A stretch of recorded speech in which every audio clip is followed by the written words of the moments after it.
Shalom Bapak Ibu, senang sekali kita bisa berjumpa di dalam sarapan dan kita akan bersama merenungkan sebuah topik tentang damai di hati kita. Terambil dari Yohanes 14 ayat yang ke-27. Damai sejahtera kutinggalkan bagimu, damai sejahtera kuberikan kepadamu, dan apa yang kuberikan tidak seperti yang diberikan oleh dunia kepadamu. Janganlah gelisah dan gentar hatimu. Mari bersama kita berdoa. Syukur pada Allah kami boleh dibangunkan dan kami boleh terus diingatkan, kami boleh terus ditopang untuk boleh mengerti dan mau melakukan firman-Mu yang kudus. Ajar kami untuk memiliki kerendahan hati ya Tuhan, sehingga kami ini menjadi pribadi yang sungguh diarahkan terus untuk tujuan yang mulia di hadapan Tuhan. Maka Tuhan berbicaralah kepada kami, karena kami mau dan juga hendak mendengarkannya dengan ketulusan hati kami. Demi Kristus Yesus kami berdoa. Amin.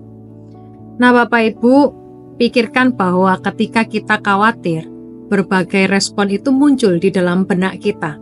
Dan bagaimana cara menghadapinya adalah seringkali kita menjadi orang yang mengalihkan perhatian, atau kita mungkin membiarkan, ya sudahlah, pikiran ini berpacu dengan masalah kita. Adu-aduan kuat mana pikiran sama persoalan kita. Dan terkadang kita menjadi pribadi yang lupa bahwa lama-kelamaan kekhawatiran itu yang mengendalikan diri kita. Bukan diri kita yang mengendalikan kekhawatiran itu yang ada di dalam pikiran. Wajar kalau kita ingin menanggapi kekhawatiran dengan cara ini Bapak Ibu.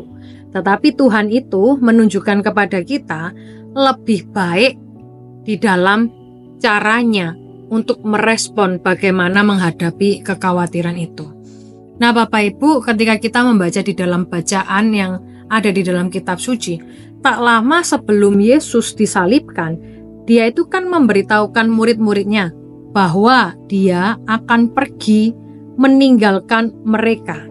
Nah, khawatir akan menjalani hidup tanpa Kristus itu dialami oleh para murid yang menginginkan jawaban kepada Kristus.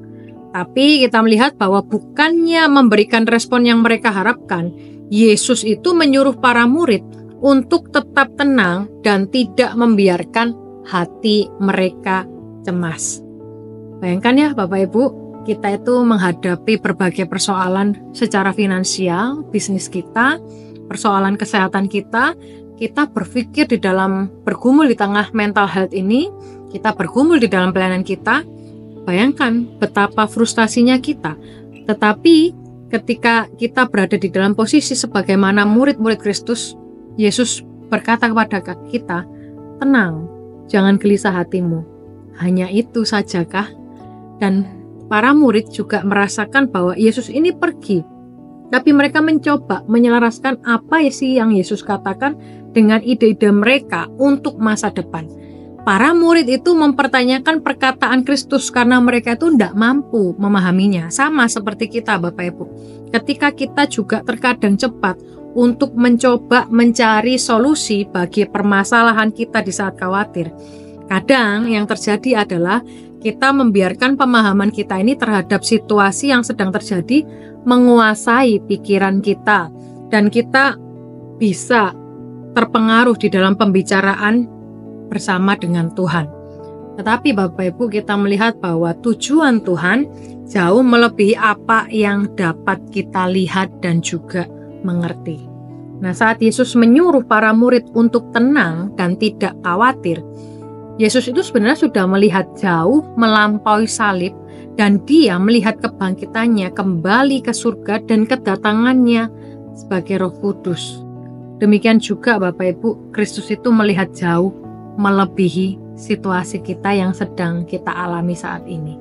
Nah, karena kita hidup di dalam dunia yang tidak sempurna, pastilah Bapak Ibu kita akan mengalami kekecewaan di dalam kesukaran. Namun karena kita melayani Tuhan yang baik, Dia melihat jauh melampaui hal buruk yang sedang kita lalui.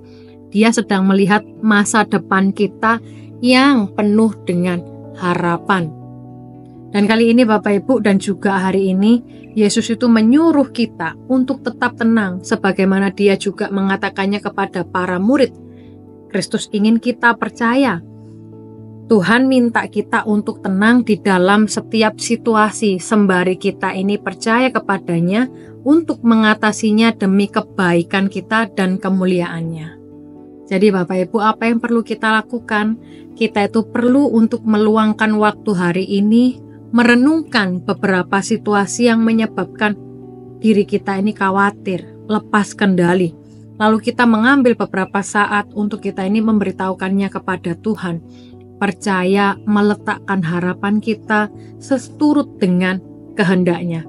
Sehingga Bapak Ibu, ketika kita memberikan dan menyerahkan kekhawatiran kita kepada Tuhan, izinkan Tuhan untuk memberikan damai-Nya kepada setiap kita.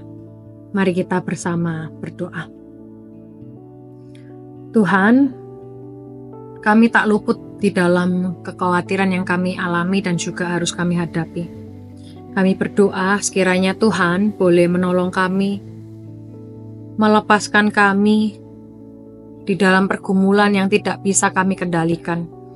Kami mohon biarlah kehendak Tuhan yang boleh terjadi atas kami. Dan kami juga memohon sepanjang hari ini kiranya pertolongan Tuhan, topangan-Mu yang terus memampukan kami untuk kami boleh menjalani hari demi hari dengan sukacita. Terpujilah Engkau ya Tuhan Yesus, karena kami berdoa dan menyerahkannya di dalam kuasa tangan-Mu. Dalam nama-Mu kami berdoa. Amin. Sampai jumpa Bapak Ibu, Tuhan Yesus memberkati setiap kita.